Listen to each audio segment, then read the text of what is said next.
Hello दोस्तों, नमस्ते। मैं हूं सविता पाल। तो अपने यूट्यूब चैनल पे आप सभी का स्वागत करती हूं। आज हम आप लोग के सामने मैं बहुत प्यारा सा कजरी गीत लेकर आई हूं। अगर अच्छा लगेगा तो प्यार दुलार आशीर्वाद जरूर दीजिए और गाना कैसे कमेंट बॉक्स में जरूर बताइए। ननदो तोहर सिखावल तोरा बीरना हमके दिहले गारी हो। ननदो तोहरा सिखावल तोहरा बीरना हमके दिहले गारी हो। गारी जदी हले मारी जदी हले गारी जोदी हले मारी जदी हले घर से दिहे निकाली हो। ननदो तोहर सिखावल तोरा बीरना हमके दिहले गाली हो। ननदो चार किस्म के तोहरा सखिया छत से दिहे उतारी हो। ननदो चार किस्म के तोहरा सखिया छत से दिहे उतारी हो। ननदो तोहर सिखावल तोहरा बीरना हमके दिहले मारी हो। मारी जदी हले गारी जदी हले मारी जदी हले गारी जदी हले घर से दिहे निकाली हो।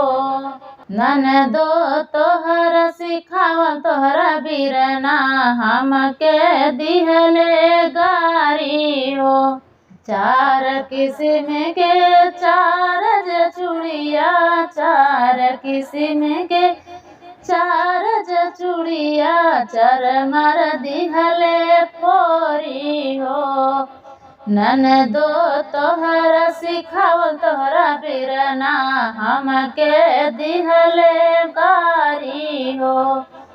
गारी जदी हले मारी जदी हले गारी जदी हले मारी जदी हले घर से दिहे निकाली हो।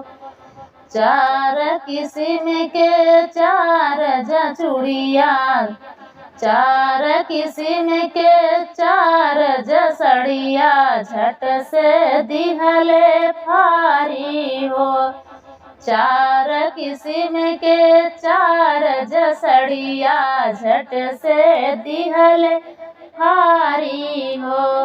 ननदो तोहर सिखावल तोहरा बीरना हमके दिहले गारी हो। गारी जदी हले मारी जदी हले गारी जदी हले मारी जदी हले घर से दिहे निकाली हो।